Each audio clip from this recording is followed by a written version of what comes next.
to the Pledge of Allegiance. I pledge allegiance To the flag of the United States of America and to the republic for which it stands, one nation, under God, indivisible, with liberty and justice for all.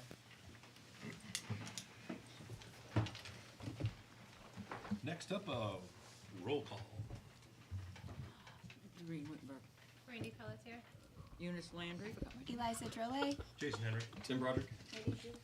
Howie Drolle, Matt Chizokis. Next up is the agenda review. Take a motion on that. I make a motion to accept the agenda as presented. Second. Is there anything to be added, subtracted, or? You don't have them specifically listed under action items, Mr. Chair, but pursuant to the public hearing, you're going to need to take an action or consider an action to accept those funds. So it's already on the agenda, but not under action items. And in my report, I'm actually asking you to take a motion and vote on a recommendation to fund the district's assessment from school care that we'll talk about more when we get to my report, but I'm sure you've heard about in the news recently, which we've identified a funding source for.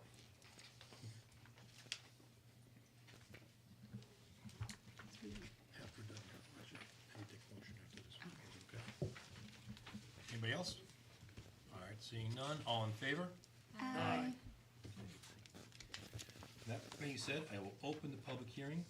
It says to accept and expend anticipated funds in amount of $188,195.93 from the town of Barnstead.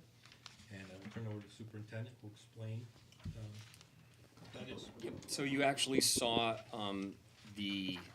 a similar hearing for the same reason last spring. The town had, formerly at least, I don't know what they're doing today, but an impact fee that was assessed to new development. And the purpose of those funds is limited to capital projects in the schools to account for the impact of development. So this is money voted by the Board of Selectmen to send over from the town, and we're doing a construction project, so capital costs related to enlarging the school, we have an obvious use for right now. So that's the source of the revenue and the purpose for it. That being said, I open it up to public input. If you'd like, just come up to the mic, state your name, where you're from. Nobody? In that case, I will close the public hearing, and then I will accept the motion. I make a motion to accept and expend the unanticipated funds in the amount of $188,195.93 from the town of Barnstead. Second. Any further discussion? Seeing none, hearing none, all in favor? Aye. Aye. All right, motion passes. Next up is approval of the minutes. First, we have September 17th regular and September 17th non-public. Make a motion to accept the minutes of September 17th, 2025.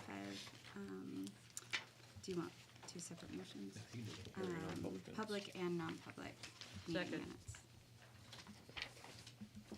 Any discussion? Seeing none, hearing none, all in favor? Aye. That brings up to our first public input. Remind everybody on public input, that is something related to on our agenda. Each person has up to 3 minutes at the mic, totality of 15 minutes. So we'll try to limit to that. Again, same thing when you come to the mic, state your name and where you're from. And I think that's all. Yeah. So with that being said, the mic is open.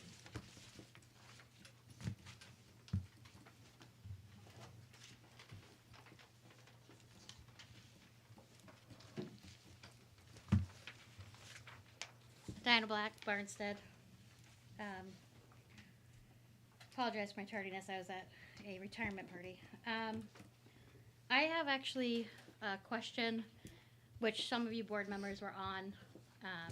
Mostly had an incident on September 30th of my daughter relating to the school buses. You know, getting yelled at 3 times by a bus driver, getting pulled over 3 times by a bus driver, then the bus driver going back to the school and getting yelled at by the principal. It's unacceptable. My daughter's 9. She's not a big kid. I don't have to yell at my daughter at my house. And I certainly don't want another adult yelling at her. It's a failure, in my opinion, on the school's part. I know personally my daughter, both of them actually, they love this school. Lorelai loves Prospect. I don't. I have never ever had to yell at either one of my daughters. You want to know why? Because they shut down. We do this fun thing at my house where we ask them, what's the worst thing about your day? And they tell us. My 9-year-old, guys, tells me she didn't like getting yelled at 4 times. Because I am the parent that I am, I go, well, what did you do to get yelled at 4 times? And she said, well, Mom, we were loud on the bus. But when she told us the first time to quiet down, we did. You don't like yelling yet, that's what you're doing. I'm not yelling yet. So I'm just. I'm not yelling yet. You're close. And I did say in my email to the superintendent that if the principal needs to yell at somebody, give me a call. I will volunteer. Because again, it's unacceptable. And I am not yelling. I did ask for a review of this situation. I have not heard anything back. And that was 7 days ago. I can tell you it's under review. Perfect. I have not heard that it's past that.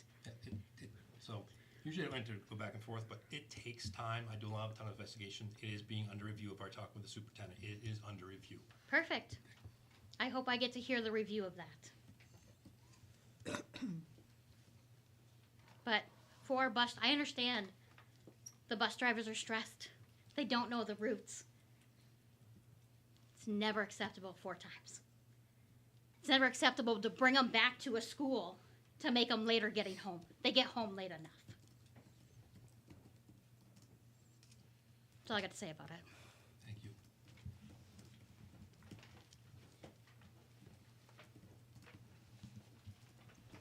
Anybody else? Seeing none, I will close this public input. Next up is the BES Principals Report. All right, good evening. So we have the enrollment report, which is attached. Currently, we have 421 students, which is 5 less than we had last month. A couple of grants that I want to tell you about. So Cam Bailey applied and he got the Farm to School grant, which he's going to use to do some gardens and a greenhouse. So he's going to use some of the funds for a greenhouse. We're gonna have to find a location because of construction, but we'll find it. And we also have the Promising Futures grant in the amount of $5,500, and that grant is primarily going to be used. It can be used for 2 things. One is to expand on our MTSS programs that we've already started to implement, and 2, it can be used for substance abuse prevention. So anything that falls within those 2 realms, that money can be used for. Our Cub Clubs is when we partner older kids with kids in younger grades, and we were planning on having our first activity this Friday, but there were some hiccups in the groups that we have to work out, so it won't be this Friday, but we're going to have a Halloween themed Cub Club activity before the end of the month. And I know the kids are really looking forward to that, and it's something that brought a lot of positivity last year, so we're really hoping that it continues. Book donations, so Sergeant Bolduc from the Barnstable Police Department donated several police-themed children's books to our library, so we thank him for that. Quick sports update. Cross country currently has 23 athletes. They've done really, really well, especially the boys. They've come in first place at every meet that they've attended, and they usually have 5 or 6 boys in the top 11. And the girls' team is about half the size. They've come in second at one meet. Our girls' middle school soccer, so just to kind of refresh everybody's memory, they pair with Alton. So there's we have about 9 girls from Alton and about 9 girls from ACS. And they're a fairly young team, and they have a lot of new players to the sport, and it continues to be a success. And the girls are currently 5-3. Middle school boys soccer team, so they lost quite a few 8th graders from last year, and there was some thought that there may not even be a team based on the amount of kids who they had returning who were underclassmen, but they ended up having 20 boys come out for the team, and it's still fairly young, but they're learning, and they're going against much older teams, but they're holding their own. Middle school volleyball team, so it's made up of about 20 girls, so we have 8 on the A team and 12 on the B team. Some of the highlights was the court game, so they played ACS, and again, it's another nice example of sort of the two schools coming together with some friendly competition, and there's a lot of energy and enthusiasm with our middle school volleyball team. So our sports teams continue to have really good numbers and really good participation. And I'd like to thank our coaches, Jess Beaton, Haley Wheeler, Phil Ginta, and Mike Warner for all the work that they've done.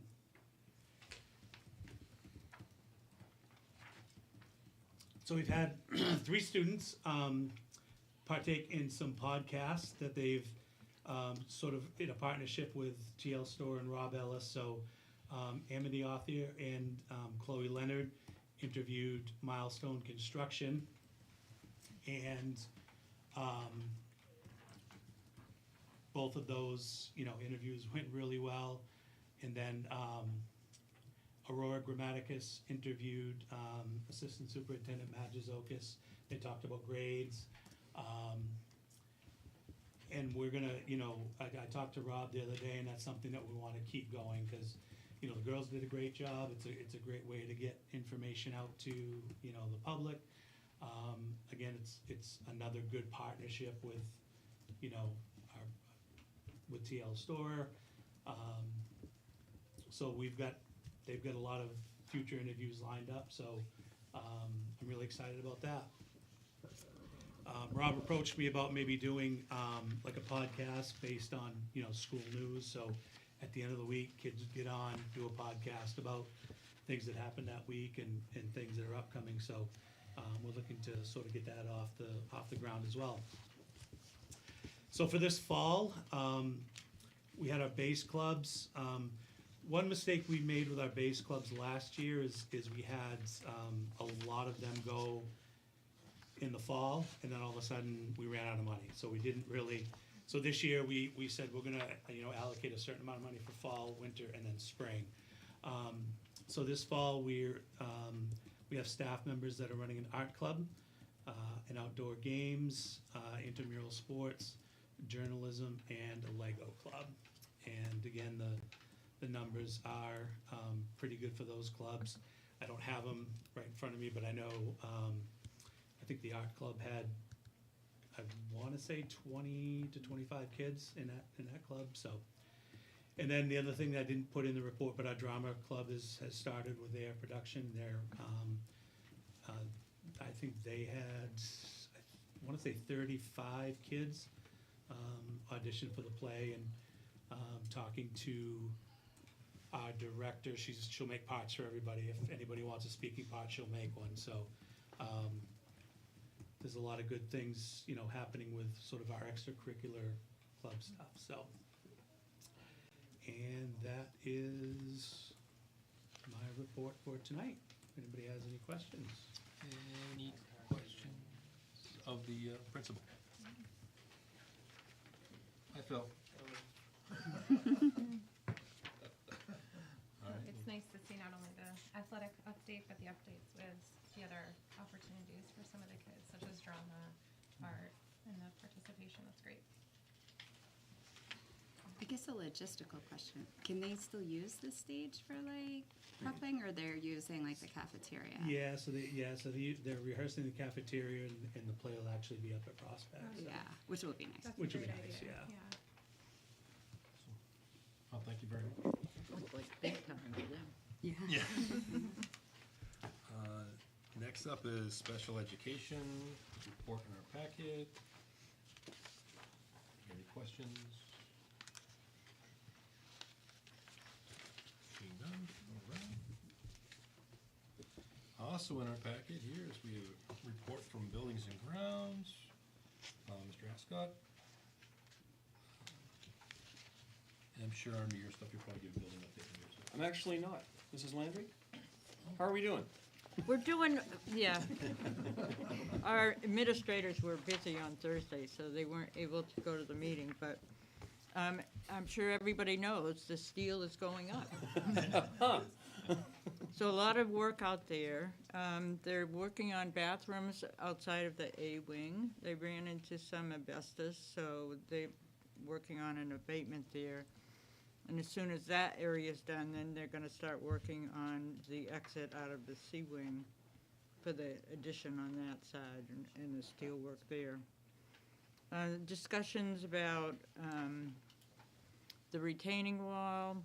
It's gonna be a little shorter than they originally planned, but they're gonna put a fence on the top of it just for security reasons.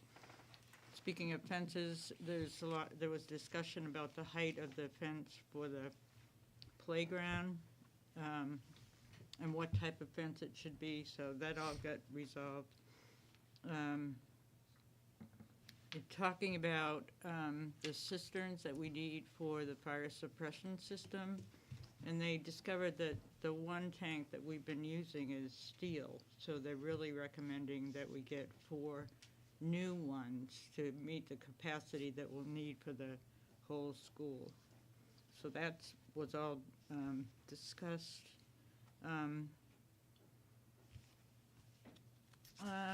Some other, a lot of things are just ongoing, but the C wing is gonna, as soon as they're done with that bathroom in the A wing, then they'll move over there, and they've got to stop some. There's one sink there, so they got to stop the plumbing there and start that work. There's also, and this, you'll be interested, Tim, there was a discussion about which vendor to use for the new boilers. We're going from oil to propane. And for some reason, it was mentioned that the selectmen wanted to have a change. And I tried to find out who or Didn't come through me. Yeah, so we hire Milestone Construction as our construction management firm. We had previously hired Turner Group, Architecture and Engineering, to design the project. Turner designs the project. Milestone conducted procurement to get a guaranteed maximum price based on Turner's specs, their drawings. A number of vendors who we've worked with in the past here or in our other district or even where I've worked previously have reached out during this process to me, and 100% of the time I have said, I don't do procurement, we're not hiring anybody to do this project, respond to Milestone Construction's RFPs if you want to be a part of this, and have a nice day. So if somebody who is employed by the town or an elected official in the town or posts on the community page in the town has opinions about what should be used in this building or who should provide it, they can talk to Milestone and Turner Group. I'm not talking to them. And if they have, that's, as long as Milestone and Turner are conducting legal procurement as we require and the Department of Education requires, I don't have an interest in anything else. I just thought it was interesting. It that- is not the kind of thing I like to hear. I agree with you. I just, it should, you know, we've done business here in the past with Guilford Well and Pump, for example. We've done business here with Hampshire Fire Protection, and I mention them because they have employees who reside in the town. And that's wonderful. We've done work with Goss Septic, right? The family resides in the town. Also wonderful. I think Hampshire ended up with some of the work in this project. I know that Guilford Well is involved in the cistern work that Mrs. Landry just talked about. I don't know to what extent Goss is or isn't involved in this project. But whether they are or not, it's because they submitted bids to Milestone Construction and Milestone selected them. 0 vendors have been chosen by anybody sitting at this table, and they will not be. This is really important to me, can you tell? No, and it was, I think, I was just surprised, and I didn't Yeah, know if yeah. they had come through you or, I just but think- anyway, it was a discussion that Milestone was having with Sean to see what he could recommend or which Yep. vendor he preferred, so. When we presented to the planning board most recently, there was a question about whether the backup generator for the building should be diesel or propane. And I think it's spec'd as diesel now, which is loud and smelly and, right, so LP is quieter and doesn't smell, so that seems. So we received a question from the planning board, would you consider changing that? So I relayed the question back to Milestone and Turner, and a week later, they explained to me why they spec'd diesel and want to keep it as diesel, and it has to do with the capacity, the amount of power that has to be generated to back up this building is so great that, and don't expect me to explain generator efficiency because I don't know, but according to our engineers, we want a diesel generator. So I'm satisfied with that, because the second I start, like I have expertise in a certain area, but it's not that. So if I start substituting my expertise for theirs, we're all on shaky ground. That's not the right thing to do. And just so people know, like, I've been involved with large projects as well, I am right now. That's what you do, is you hire a company who goes out and does that. They put all the bids out, RFPs, they go through it all, with And the expertise. they're not new to school construction, so No. they know They're the experts. what works, so. Yeah. Just a couple other quick things. I think you were at a meeting, Tim and Matt also, where they were talking about the company that got the bid for the finishing of the gym wall. There was some discussion, and we're gonna go ahead with the substitute that company recommended. And it actually is a significant savings, so not millions, but it's over 100,000 that would be a savings by using that material. There's going to be a similar conversation. I don't think we're there yet, but you already know this. I don't know if the rest of the board does. When we get to the gymnasium floor, some schools put in what they refer to as a sports floor, which is not hardwood. Traditionally, a gymnasium floor would have been a hardwood floor. The project was spec'd with a hardwood floor, but if we decide to use a sports floor instead, there would be savings associated with that. And it was actually in a discussion about that, if you don't mind. It was Milestone and Turner were talking about the benefit of not having the hardwood, because you're gonna have meetings in there, so you wouldn't have to cover the floor when you have a meeting, those kind of things. So maintenance on the floor would be a savings long-term, so. Your basketball coaches would probably like to come in and say, we like hardwood, right? So there's give and take in all of these discussions. And I will say probably in this last meeting, about 45 minutes was a discussion on the doors for the building. You know, what size window they have or not window, or what locks they would have, how the locks would work. It was very interesting, the amount of detail that goes into this. As long as they're deer-proof. Oh, they're deer-proof. As long as they're deer-proof. Yeah. And I know that Gordon talked to Heidi in that meeting about contacting 3 different vendors for the furniture for the building, because one of the things that has been requested that all the furniture be the same. And, teachers will get what's in their room, so we're trying to get one vendor that can supply all the furniture that we're gonna need, so little details are coming in, but it's amazing to see the steel. I mean, it's huge. And the FFE line in the budget for a project like this, which is where the furniture comes from, is tricky, believe it or not, because like you choose the desks, you choose the chairs, but if you're not getting it all at the same time, if you're going to phase furniture in because some spaces are being renovated while other spaces are being built, I mean, we have some new office space that should be open this January, like brand new space that'll need to be furnished. So when we choose and spec furnishings, they have to be things that the manufacturer can anticipate are going to be available for 24 months, so that we can continue to get things that match. Okay, that's it for me. Any questions of Eunice or Tim? Okay. I just want to add one thing here from Mr. Asdod. He wanted to personally thank all the staff at down here BES, being very flexible with all the construction that's going on and moving around. It has been stressful and not easy, but he wanted to say he really appreciated it. I would say for a construction project, like every time I drive by, I'm always impressed with like how clean it is. Like they're keeping the grounds looking good. Yeah.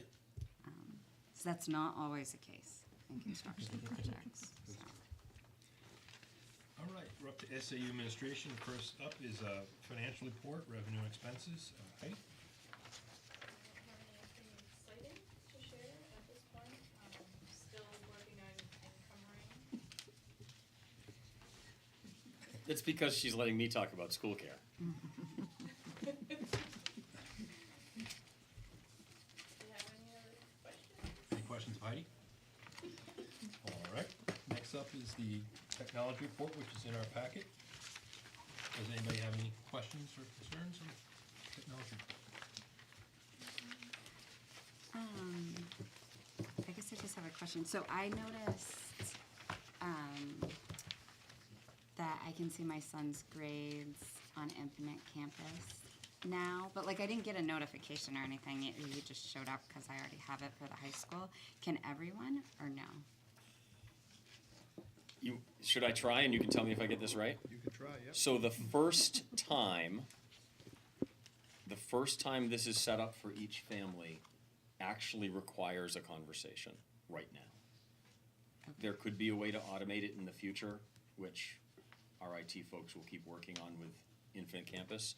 But what we're going to need to do is send out contact information to families so that folks who are interested in setting up access who don't already have it, we're actually going to have to do that one by one for them right now. Not my favorite bit of news this fall, but that is where we are today. Matt? Yeah. I got that And right? we'll have parent-teacher conferences coming up, so IT will have a couple people there to help support that. So as parents come in, we can. Stop by the library, get your account set And that up. will be like sent out ahead of time so Yes, people know. yeah. Yeah, I mean, I will say, for somebody that has students in the high school, it was pretty seamless for me because I already have the account. And the awesome part is you just change like which kid you want to look at, and you can see everything without having to go in and out. And it's so way easier than Power School. When we transferred over to IC, there was a hiccup with Rooms, which is the push out that goes out, and so, or Messenger, excuse me, not Rooms, Messenger, and so they've since fixed the Messenger. They're just making sure that all the data in there is correct before we do another mass send out, and that will be in that piece of it saying, if you want to sign up for IC, here's the process. Any other questions? Thank you. Next up, actually, curriculum. Matt, you're up. Thank you. Earlier today, the System-Wide Literacy Committee met. The committee is made up for a handful of people from ACS, BES, and Prospect Mountain High School, along with Eliza. And so today was our first meeting in terms of setting up our mission for this school year. And here are the bulleted points that we started with on today's discussion. So we're looking at sort of a parallel track here. One is working with our faculty and staff on understanding sort of the science of reading and its components as it pertains to literacy. In addition to that piece of it, because that's an important part of, as we step through the process of selecting a new program, is truly understanding the components of the science of reading. Along those lines as well, we'll be certainly starting to put together our game plan of the timeline for the selection of that program. And so that's going to include looking at ed reports and the different programs that have been green-lighted by them, and then really digging down into those different programs to see which are the ones we feel best meet the needs of our students.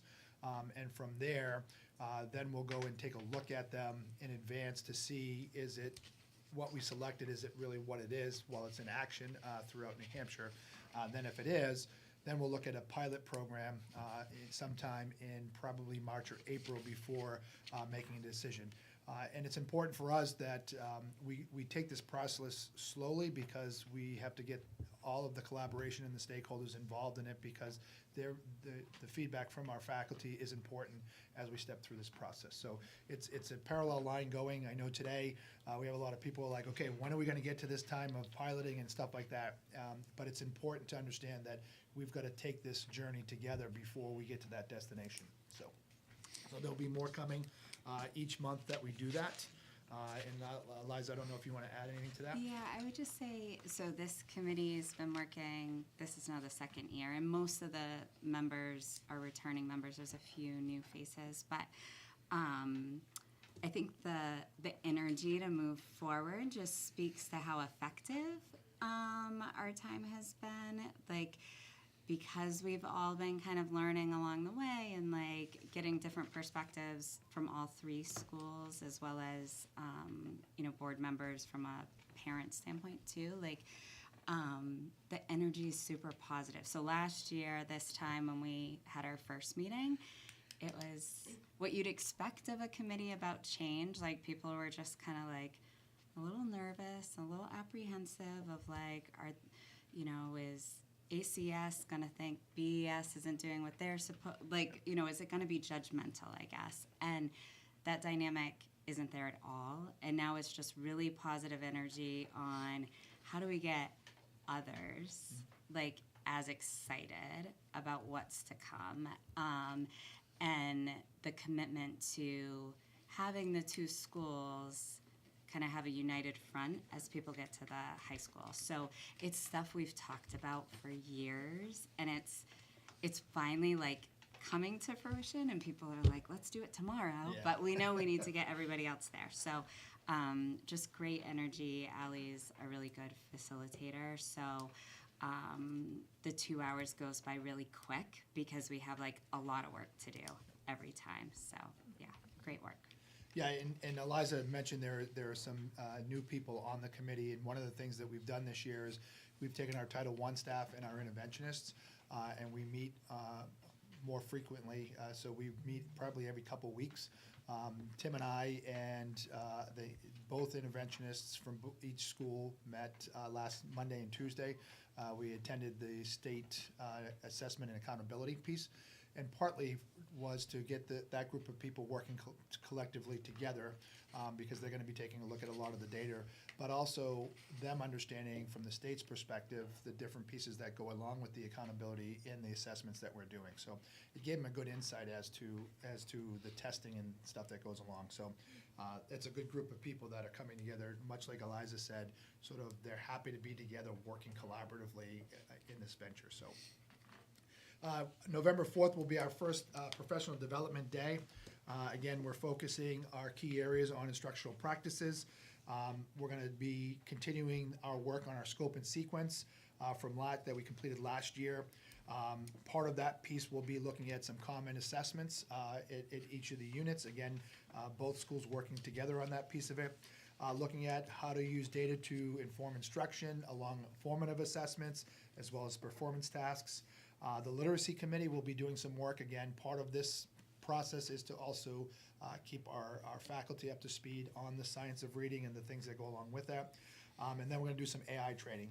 Matt and his staff continued to look at the different pieces that are out there. Today, we had a small training with a handful of people on Notebook LM, which helps, take a bunch of data, put it together, and it spits out some great information, and it cuts down on some time for teachers. So we'll continue to work on that piece of it.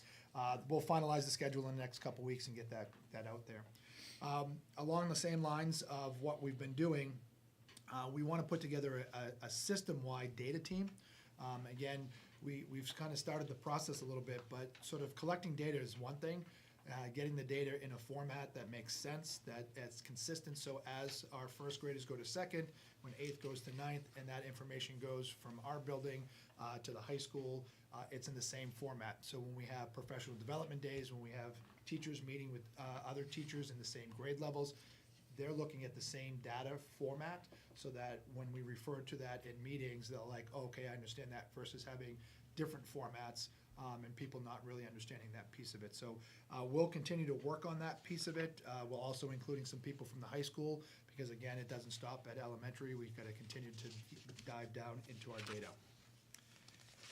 And then lastly, our STAR assessments and our DIBELS 8, which is has been completed.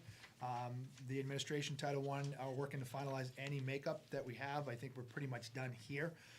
And then what will happen in November is our Title I and our interventionists will be here to present the data to you guys.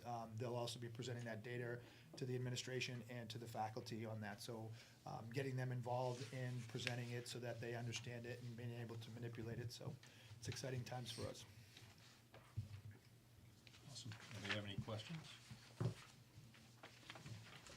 Thank you very much. Next up, superintendent's report. I actually have 3 items tonight, starting with transportation. So I think my first announcement to the community, to parents, went out on the 11th of September in Barnstead. I did one the next week to high school families. We met here on September 17th.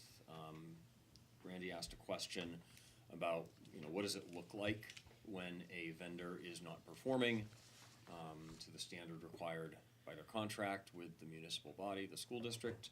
And I described it as a process because there's not a legal timeline. You do this and then you do that and then you do that and then you do that. But what you insulate against is a lot of legal wrangling with the vendor. And ultimately what you're after is improvement, right? You just need the problems fixed.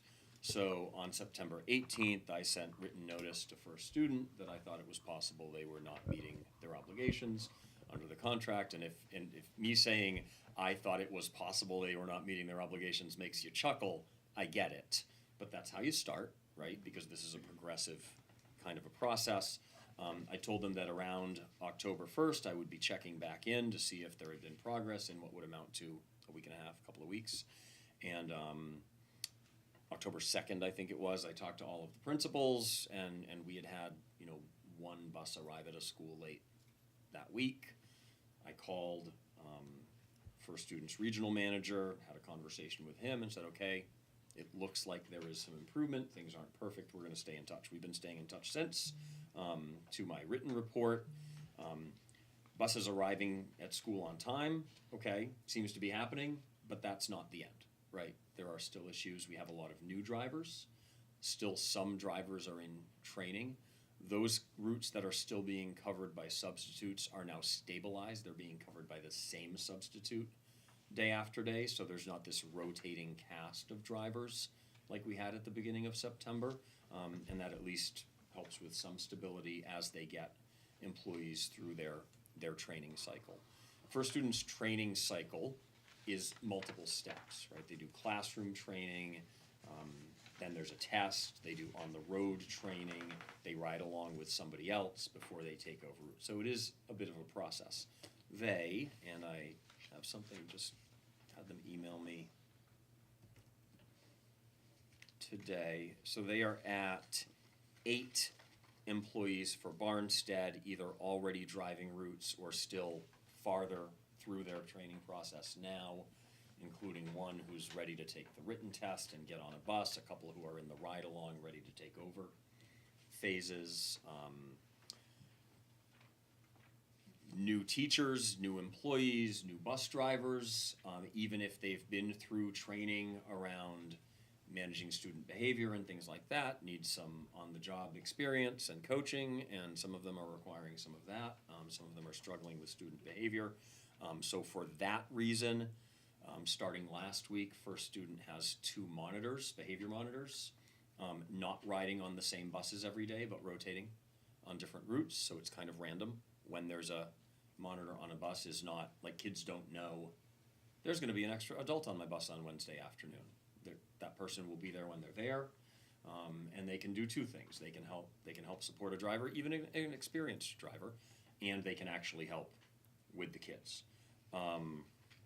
So we are seeing improvement. I don't really think that can be argued, but where we started from was so problematic that it's hard not to see some improvement. First View, the app that allows parents to track buses in real time. So we've seen it now. We know how it works. We're getting ready to roll it out. First Student is ready to roll it out to all of our parents at all 3 of our schools. The buses are already equipped. They're already being GPS tracked. We already have access to the data through a management console, and we've spent a little bit of time with First Student looking at how it works. When parents download the First View app, one of the reason we just didn't turn it on 2 weeks ago is it needs to interface with our student information system to know who the kids are. We can't just give bus GPS data out to the public. We give it to parents and guardians. So through our student information system, we need to coordinate sending out an invitation, and then parents register and identify their children and follow their children's bus routes, and that's what they'll have access to. But once a parent is in there, they can configure things like, when the bus is about, 2 miles or 5 minutes drive from my stop, push an alert to me on my phone. So I'm no longer having to sit in my car with the engine running or whatever at the end of the road.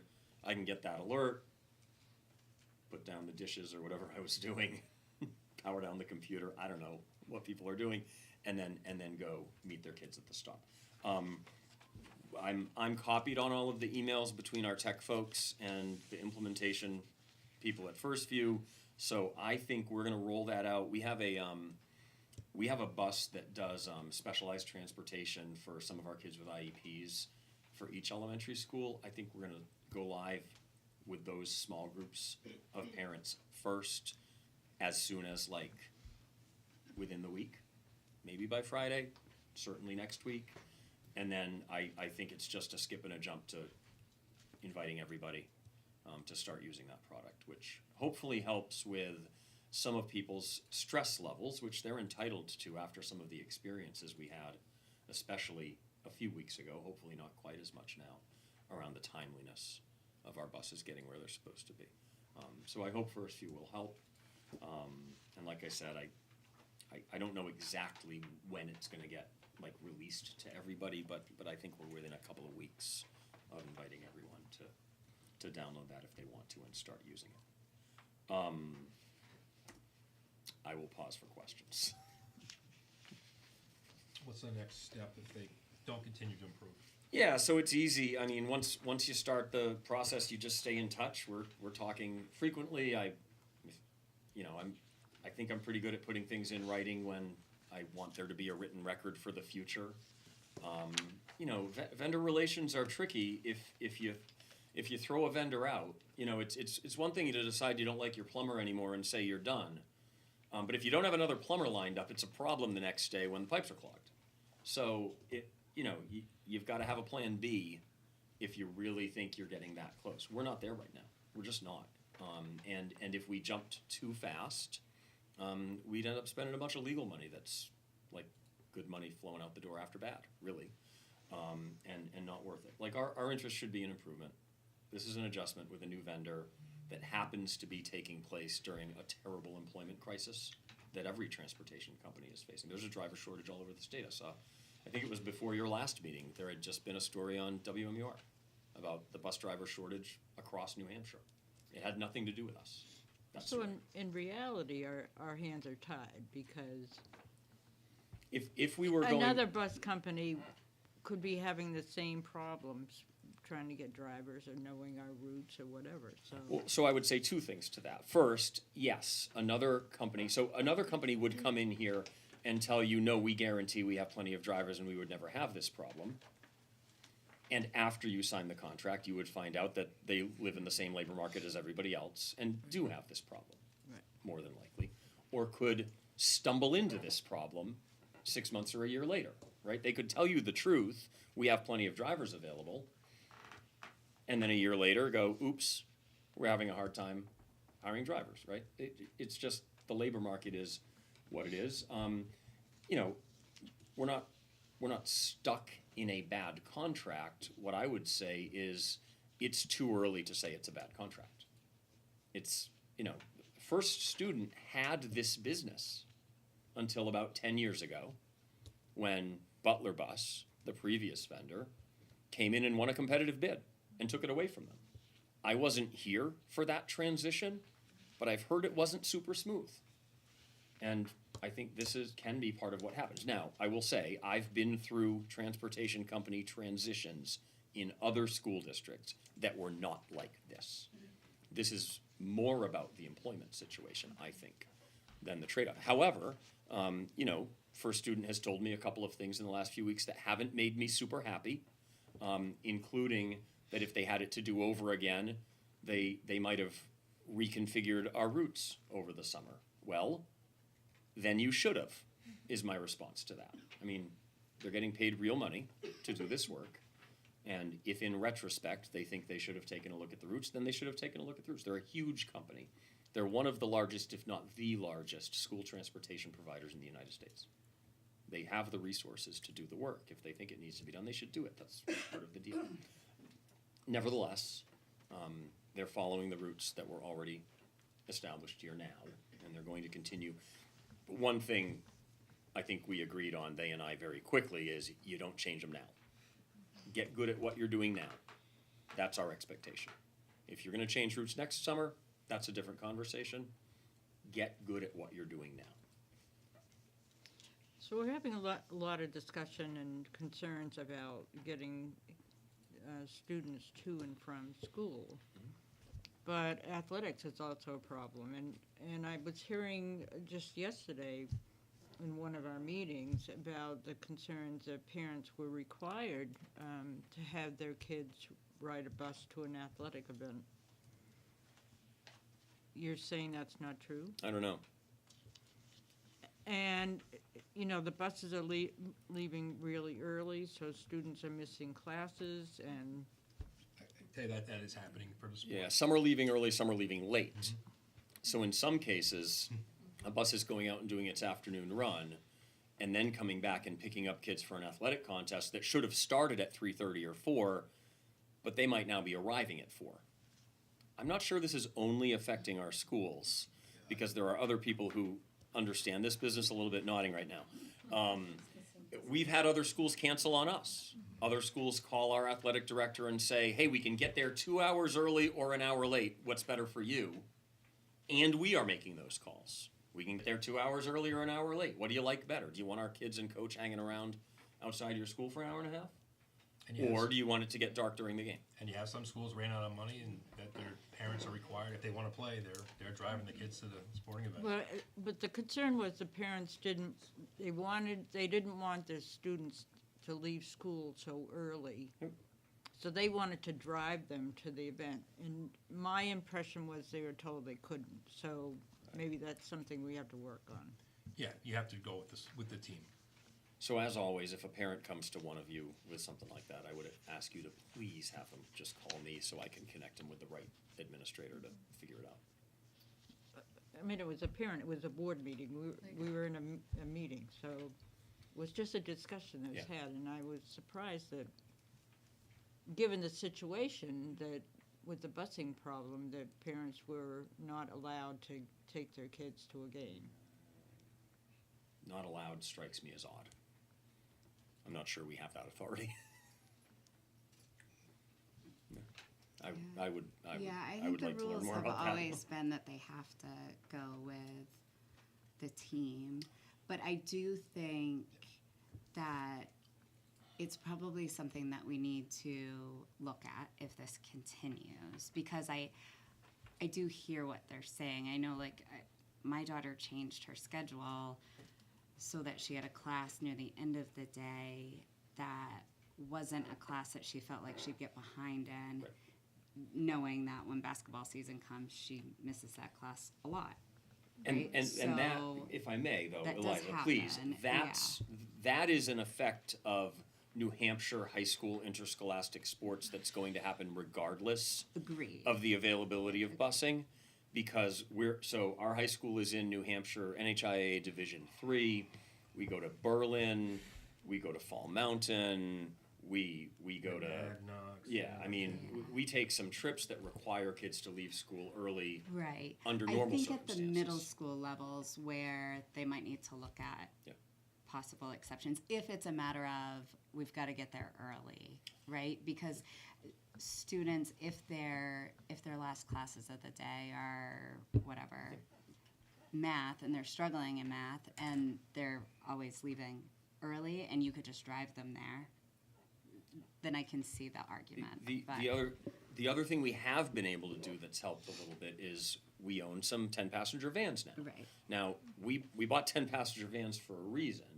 Under New Hampshire law, a school employee, which can include somebody on a contract, like a coach, or even a volunteer, with the right paperwork in place, is legally allowed with a regular driver's license, not a bus transportation certificate or CDL or any kind of special license, is allowed to drive our students to and from a school-sponsored event. That includes athletics, it includes field trips, it would include the guidance department taking kids to UNH to do tours for college or something. We are not allowed, under the same law, to provide school-to-home and home-to-school transportation. That does require a special certificate.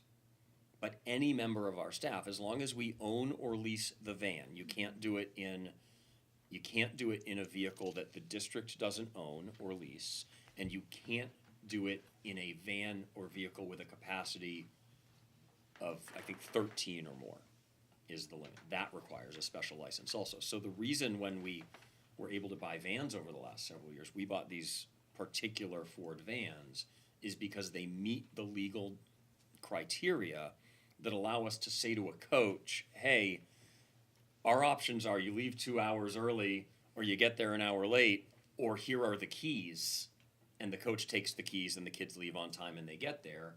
We also save a significant amount of money when you compare the cost of a round-trip charter on a school bus for an athletic event compared to the maintenance and fuel for these vans. No, they don't pay me when I drive the van.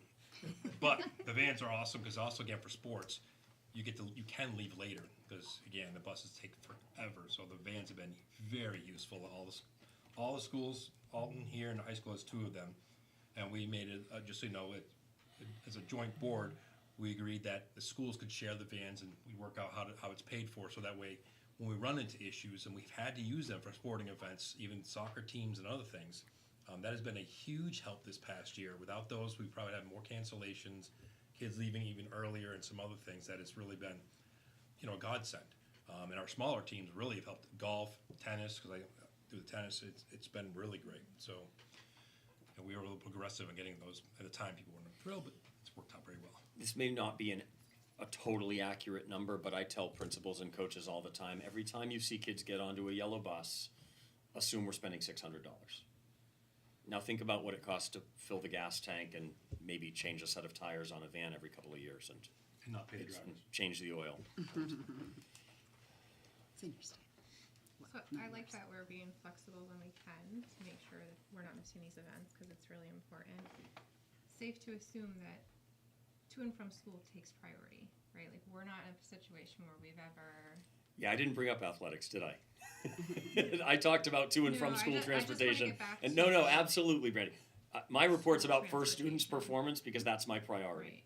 Right. The AD handles all I this understand. athletic stuff. Okay. I did have a question about the monitors that First Student has placed on. When did they put those monitors in place, and is there an added cost for those two individuals? So there is no added cost to us, and it started sometime last week. We've been talking about it for just a couple of days, and then they said, yeah, we started today. Okay. And then just another question that a parent had raised in public last month.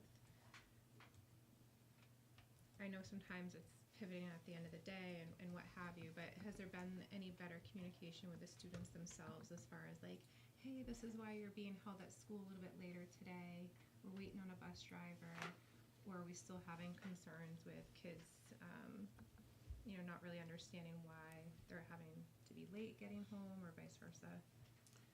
Yeah, we really haven't had that issue. Okay. It was before the last meeting that Right. last incident happened, so we Right. haven't, since then, we haven't had any Everything issues of. on that front has been Yep. getting better. Good. Yep. So on-time performance, I'm very sensitive to the fact that there are people here who could say, no, it has happened, and I understand that. Yeah. On-time performance has dramatically improved over the Good. last few weeks. Okay. Start of school, I anticipate a lot of those younger kiddos, it was probably some scary situations, so I just wanna make sure we're mitigating that where we can. Okay. Thank you. Okay. I have two other topics to discuss with the board. Typically, you'll read in the special education report, or you'll hear from the principal talk about behavioral support systems, the pyramid model implementation that Pam McDonald has been leading for the last couple of years, Mike Anderson's work last year, and he's still under contract with us this year that Matt and Howie sometimes report on. You'll remember we did a series of what we just called community conversations, in which we partnered with the Teachers Association here, the Oscar Foss Library, and T.L. Storer, to try to engage parents in talking about social media and cell phones and anxiety and depression and concerns about the social lives of kids, I think, these days is sort of the bucket I'd put that in. We are also last year and this year part of the New Hampshire Department of Education's Promising Futures Grant, which is really about kids' social development and behavioral needs. And last year, you did bring a copy to this meeting, I think I recall, how we published a behavior flow chart for staff that shows, first of all, what is tier one? What's a tier one intervention? Right? That's an intervention in the classroom that the teacher should be responsible for. Okay, Johnny, it's time to transition to this new activity, and you don't want to put down your teddy bear. And part of the training and the education we want to do with teachers is Johnny not putting down the teddy bear disrupting instruction, or is that something we're going to ignore because Johnny can bring the teddy bear with him to the next thing the class is doing and continue to be engaged? That teacher has just made a tier one decision about whether or not we have a behavioral crisis. Why is this important? Hopefully what I just described sounds like logic. But why is it important? Because it's stressful to be especially a less experienced educator, sometimes a very experienced educator, in a room full of kids. It's stressful. And those can be difficult decisions, believe it or not, to make in the heat of the moment, which is why we publish guides and engage Mike Anderson and do all of this work. And I'm talking about it tonight instead of just letting these things be parts of the reports that they're normally a part of, because we are still seeing significant disruptions in this building and on the buses due to behavior. You're not hearing about this tonight for the first time, but I'm talking about it again because it's important. It impacts our staff. It impacts other kids. It impacts everybody in the school community. In the first 29 days of school at Barnstead Elementary, there had been 49 incidents that resulted in either in-school, out-of-school, or bus suspension. 25 students, individual students, were involved in those 49 incidents. Those resulted in 25 total days of out-of-school suspension, 14 and a half days of in-school suspension, and 11 days of suspension from riding the buses. These are only situations that led to suspensions. Those should be the minority of behavioral incidents that even come to the principal's attention. And by the time something comes to the principal's attention, teachers have done the best they can with those tier 1 interventions, making those decisions in the classroom, accessed other resources that we've provided in the school that we would call tier 2 to try to address conduct, student behavior, before reaching out to the principal and assistant principal at what I would call tier 3. And the flowchart, how we did, is better than I can just describe off the top of my head, but you've seen it, and it leads staff all the way through a very long progressive process, all the way to, now it's time for a functional behavior analysis by our BCBA and a behavior plan, and then ultimately there could be a special ed referral. There could ultimately be a specialized placement for a child with a behavioral disability who can no longer come to school here. That whole process does and should take time, because at each step, we not only want to provide interventions, but we have to collect data on how those interventions work or don't work before we move on to the next steps. I'm bringing it up to you so you know that just this week, Matt and Howie facilitated a staff meeting to talk about this. And I'm going to come here more often to talk to the staff about this. Matt's going to come here more often to talk to the staff about this. We need to support the adults who are working hard here to support our kids. And it can be a difficult, challenging place. This has been true for many, many years. It's not new. But it is our job to never give up. And we're not going to. So Matt was here working with Howie and the staff the other day. I will be here tomorrow morning. We're having a follow-up, more formal meeting that's scheduled early next week, and we're sticking with it. This is what you hire us to do and the community deserves and our children need. And I just wanted to talk about it because when I talk about it, I think hopefully that tells you this is really important. And it is. It's important when Howie talks about it. It's important when everybody else does their work too. But it's important to all of us. So that is that. Anybody have any questions on that piece? I'm glad you added the last part, because that seems like a really high number for today's October 15th. It's not an extraordinary number for this school, though. You're right. You've been seeing this data from me now off and on for years. No, that to have agree. 200 or 250 days of suspension out of school at Barnstead Elementary is actually not outrageous, given what's been happening here historically. I think it's outrageous. But at the same time, if I'm the parent of a child in a classroom with one of those kids who's being suspended out of school, I want them out because that conduct is affecting my child's access to education. No, I agree. We've lived it K through 8, and I appreciate the staff need better support in place. So I remember the visual of the chart, and it makes sense to practice it and put it in place, and have it become the norm. It's going to take some time, and I'm glad to hear you and Matt will be a little bit more visible in the building, adding support to all of that, because I think that's what's needed. What happens in public schools too often is something like that flowchart is created because the system feels like it's in a crisis. So what do? We want to take action. Well, let's do this. This is a way of summarizing, these are our systems and processes, this is how we do it, and then we send it out to everybody. We go, okay, we did something about that crisis.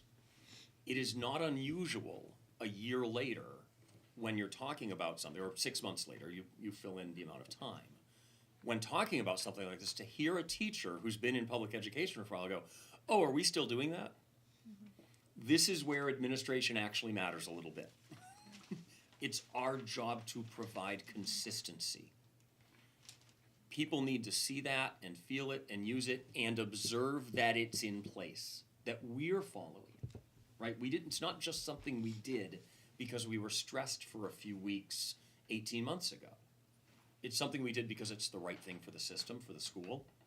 And now we're continuing and we're providing consistency and clarity around how it works. That's the kind of behavior that results in a feeling of stability. Okay, there is a way of doing this. Maybe it still doesn't feel great to me or make total sense to me, and I'm still finding my way a little bit, but it's the same as it was 6 months ago and 6 months before that. So at least as I'm coming along, I don't feel like the rug is going to get pulled out from under me. Like, there's something here that's consistent. I think that's our job. We provide stability and consistency. And along with that theme of consistency, I think part of it is what we did with negotiations. And always that it was difficult for the taxpayers to absorb, but we did a significant pay increase for the teachers here in hopes, because we had a high turnover rate here, but we were very, very behind, that we can get these teachers to stay longer, be more consistent. So it's all tying in, and it seems to be working. It seems to be helping, and we're attracting good candidates. We've seen them come through the door with their resumes and stuff. So it all ties together, and it's a huge hope that piece will stay consistent. Because then our biggest set training stays. Problem has been keep doing that training and leaving. So we try to stay with that consistent theme back and forth all along. I think we've tried at least. School care. So school care is not an insurance company. School care is a risk pool that public school districts can join, can become members of, and that risk pool, school care, the nonprofit organization, purchases health insurance for the school districts that are members of the pool. Why is it good to be part of a risk pool? Well, the more lives we insure, the more we spread out the risk of any particular member having an exceedingly high cost of care in any given year. So bigger pools are generally better. However, pools need to be small enough or well organized enough to be controlled and fiscally responsible. So I worked at a school district where we were self-insured. So every decision that the school care board of directors has to make, my former school board had to make, and I actually had to make recommendations to them, like I do to you all the time, saying, hey, I've met with your consultants, and I think you should consider these plan design changes. And yes, I've talked to our labor representatives about this and consulted with them. And I think rates should go up 7% next year, or 5.2%, or whatever next year. And the school board would vote on those things. In the case of school care, a board of directors and then a school care annual meeting, which Heidi normally attends for our school districts. Labor representatives, members of our labor associations, also can designate representatives to go to that annual meeting, and that body votes ultimately on the rates, the premium rates for the next year. School care informed us in September, as you all know, that they were experiencing higher than predicted claims for the new year. The year just started July 1st. And already, by the end of the summer, school care was able to predict that they were going to spend $4.5 million more paying claims than they are going to collect in premiums this year. So, their board of directors got together, first, I assume, to talk to their actuaries about why didn't we get better advice. It's not a laughing matter, I'm sorry. Why didn't they get better advice? And then what should they do about it? And what they ended up deciding was not only do we need to raise another $4.5 million, but look, our reserves, when you're self-insured, in addition to premiums that should be enough to cover your expenses for the year, you also need to have a pile of reserve money just in case. Their reserves had slipped below the threshold that they're supposed to be kept within 12 and 16% of a number that's based on their claim history. And they had slipped below that limit. In order to raise their reserves to 12%, the minimum that they're supposed to be kept at, they decided to assess additional money to their members, making the total $30 million. I cannot tonight answer questions about how they got from 4.5 to 30 and didn't stop somewhere in between. But I plan to they happen to have a board of directors meeting tomorrow in Manchester, which I will be present for, and then I've already scheduled a private meeting with their executive director for Friday. So when I see you at the joint board meeting next week, I should know a little more, I might know a little more.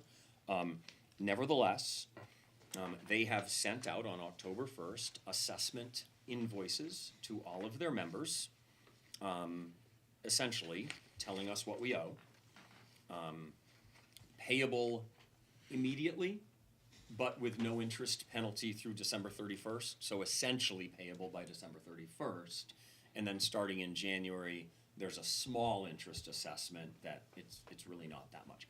That doesn't matter to us, in my opinion, because you can cover it. In Barnstead, our employees at Barnstead Elementary do have school care insurance but have no liability. And that is because it is Barnstead Elementary's first year in school care. And the assessment is only applicable to members of the school care risk pool from last year. So 0 liability at Barnstead Elementary. However, the Barnstead School District owns essentially half of Prospect Mountain High School through the joint maintenance agreement. And Prospect Mountain High School's assessment from school care is $302,397.40. Prospect Mountain ended last fiscal year with a fund balance of $38,096.22. We can use that money to start paying down this assessment. That leaves $264,301.18 that needs to be paid. Last year, Prospect Mountain's operating costs, which are divided using a formula that's defined in the joint maintenance agreement, resulted in Alton being responsible for 51.64% of costs and Barnstead being responsible for 48.63% of costs. 48.63% of $264,301.18 is $128,529.66. That is the total amount that the Barnstead School District is being assessed by school care. The Commissioner of Education has notified us that she and the folks at the Department of Revenue have determined that we may, school districts across the state who are members of the school care risk pool, may restate our DOE 25 reports. That's our end of year financial report that you all signed just a few weeks ago, so we could send it into the department. We may restate those to appropriate funds from unencumbered fund balance for the purpose of covering these school care assessments. So you do have enough in that unencumbered fund line on the DOE 25 to more than cover this. So my recommendation, so that none of this impacts services to students this year, who, on the list of people who aren't responsible for this, let's put the kids first, and by the way, everybody else in this room too, but we'll get to that more in the future, I think. If you voted, and we would need you to do this because we would need to submit the minutes of this meeting to the Department of Revenue Administration in order to do this. I recommend and ask that you vote to authorize us to restate our DOE 25 report to the Department of Education and expend an amount not to exceed $128,529.66 to cover the Barnstead School District's liability to school care. The reason I wrote not to exceed is it is not yet, in my opinion, a rock-solid conclusion that we actually owe that much. That's how much they've sent us a bill for. And like I said, I'm going to be there over the next couple of days, and we'll see. There are two different avenues that this could go down, and it's not one or the other, it could be both. And one of them is absolutely a non-public conversation, I'm sorry, because it involves labor agreements.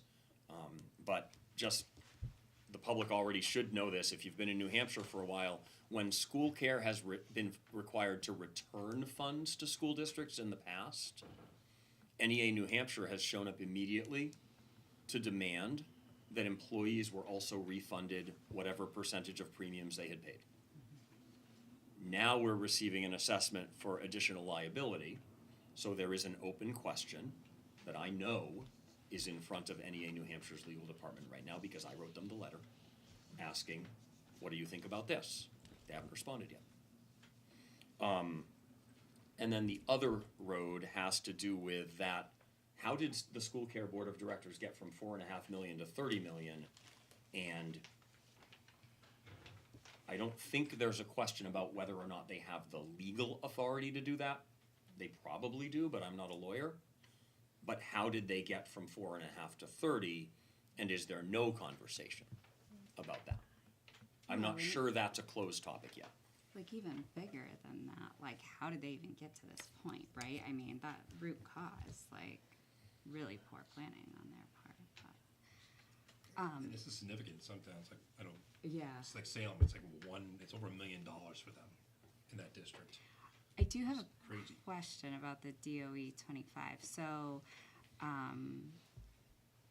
like when do we definitely have to make a decision by? Because isn't there an end date for the DOE 25? Tonight, That's why we're here. No, I guess. No, so like, if we make the motion to do it, but, I guess my question is, to your point, like, if that number changes, So can it, that's- like, what happens? Yeah, so I'm asking you to vote to allow us to appropriate and expend an amount not to exceed. So we would restate the DOE 25 to retain this amount. Okay, and then we We have would that money, spend we whatever have to amount of it spend we it all. do Okay. spend, and then if we don't end up spending it all, that would just be excess fund balance In this at the year's. end of this Right, fiscal okay. year, which would ultimately go back to lower the tax That's rate what in I was fiscal trying to 28. understand. Yes, but to answer your, what's the hurry? So the property tax rate is normally set late November, like in a bad year, it's the beginning of December.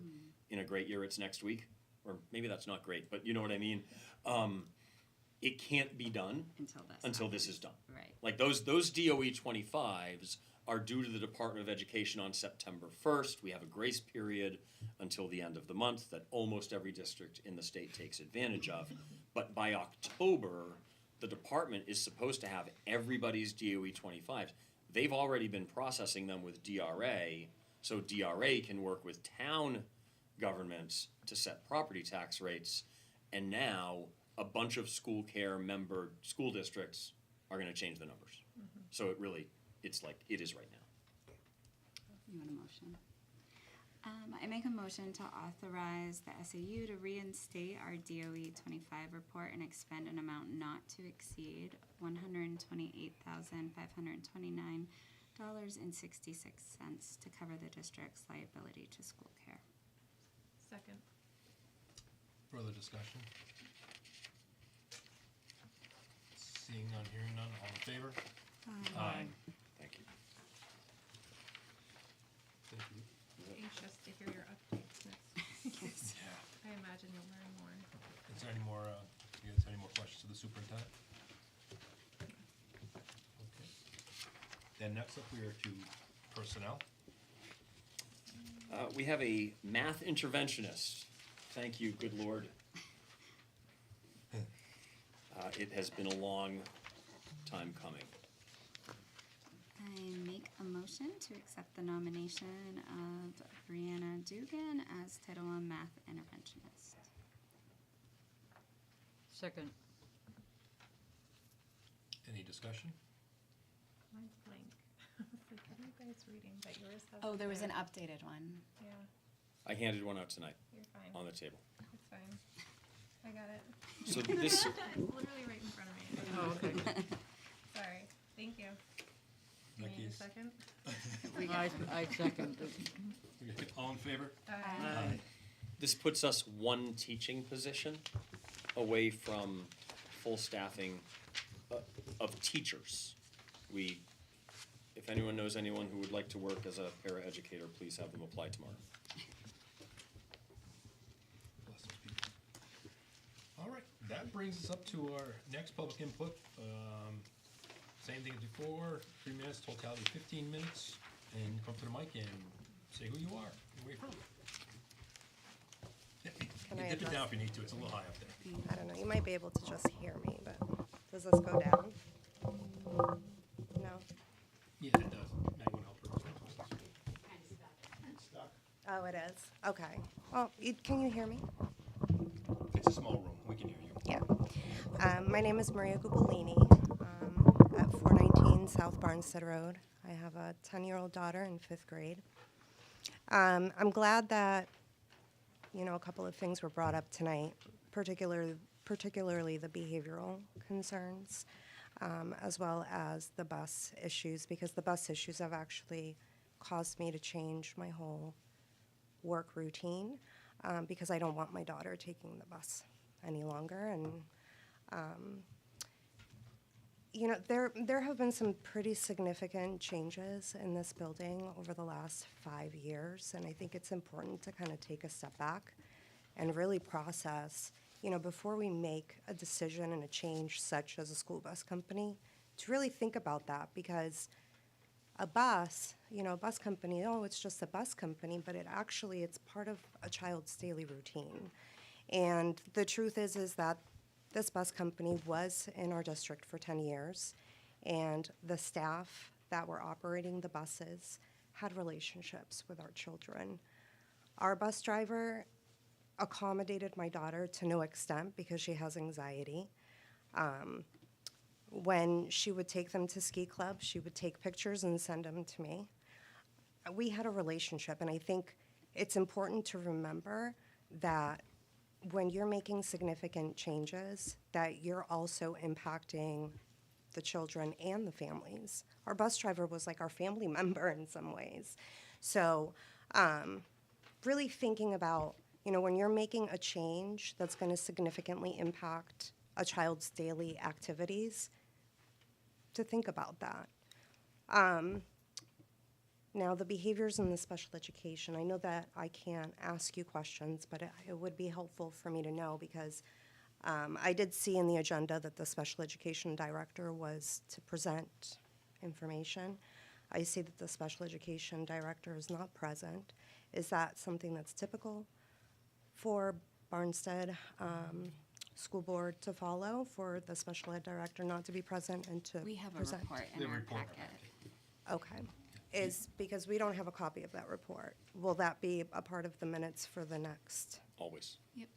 Okay. And not next month, but within 5 days at the SAU office, draft minutes have to be available for public inspection by law. Okay. And is there a reason why the special education director does not attend? She comes when we ask her to. Okay. Because I went back to about 2 years of school board meetings and I didn't see any information. We also sit on a joint board at the high school, so she has. She come to has that. attended there. Okay. So some of the changes that have occurred over the last couple of years include the significant decrease in the amount of paraprofessionals that are in the building.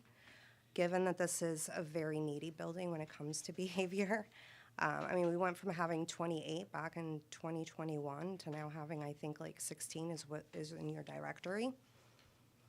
So if you go into the staff handbook directory, it will show you from year to year. We actually had a pretty stable paraprofessional staff. I went all the way back to 2015. We had a pretty stable staff up until 2021. And my daughter had a first year that was pretty good, but after those shifts, there were a lot of challenges. Daily coming into the house and telling me that there were classroom evacuations, sometimes multiple times a day, multiple times a week. So I'm actually in special education, so I'm very familiar with it. I do know that there isn't a special education director within the building full-time, which was the case back in 2021. I think it's important to remember that when you have a special education director or a special education coordinator within the building, they're working with all the rest of the staff, coordinating the IEPs and implementing the behavioral plans. There needs to be some type of oversight. The other thing that I noticed is your school psychological contract. You're splitting it between Alton, and you're currently paying $153,000 for a school psychologist to come in from an agency to work 37.5 hours a week, which likely includes, I would assume, transportation, because that's what happens when you're contracting with an agency. So you're not even getting like a full-time 40-hour school psychologist within the building. I'm assuming that the school psychologist is also splitting their time with Alton, not with Alton, but with the students that attend Prospect from Barnstead. It's my assumption. I'm not 100% sure. But the school psychologist that you're currently hiring through an agency is still under, is not an experienced educator certified school psychologist. They haven't been tenured yet. So the school right now, BES, is paying $153,000 for non-tenured school psychologist that comes from an agency. We had a school psychologist previously that had 17 years of experience. That makes a huge difference when you're talking about behavior. So when you're thinking about these changes that you're making, really think about, how is that going to impact? Because it really does. When you have an experienced school psychologist in the building, a special education director in the building, that makes a huge difference in behavior. And the behaviors have gotten out of control in this building, out of control. Thank you. Thank you.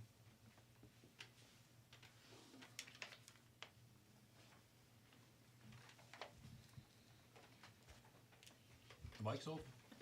Thanks. It's karaoke night. Great. So I have, first of all, the school vans is a brilliant idea. You guys did amazing on that. Lorelai used it for outdoor club.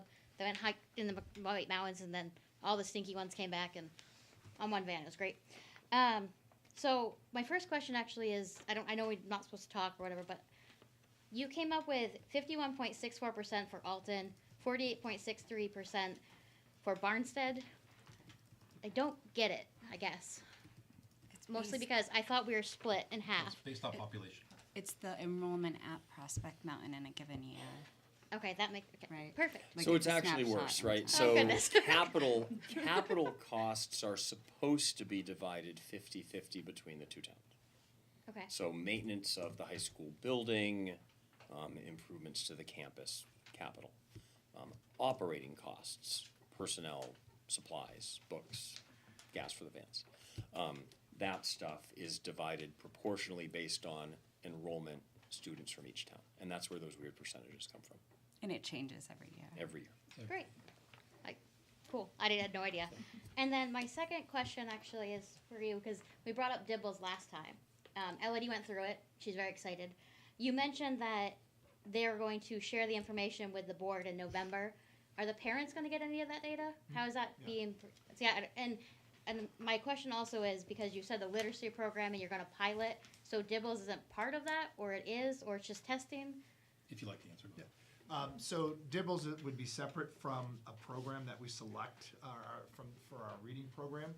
Dibbles is a way of assessing students' understanding of reading and literacy. So we would still continue to use Dibbles. Okay. What we're doing is we're breaking down that information now. We'll share it with the administration and the faculty, has some of that information, and then parents, it will be shared with parents. So, Great, okay, that's it. along with STAR assessment as well. Yep. Star assessment I get, Dibbles I don't. Perfect, but thank you. Thank you. Anybody else? Seeing none, I will close this public input. We don't need a non-public session. We have a bunch of future agenda items. Does anybody want to add anything to this? Encumbrances, we know better by then. Sure. We'll know more than we do this month. Perfect. Perfect. Is there anything else people want to add to? this is probably going to be included in your update, Matt, when you deliver the curriculum. You mentioned the AI training. I'm just curious to make sure we keep a pulse on that, if you don't mind having that. Say that again. The AI The training. AI training that will be rolled out to the staff and how we're gonna be using that Yep. and, yeah. Thank you. Is there any other business from the board or administration? Seeing none, we'll move on. Next meeting date is November 19th. With that, Make a motion to adjourn. Second. all in favor? Aye. Eunice, you're usually first on that one.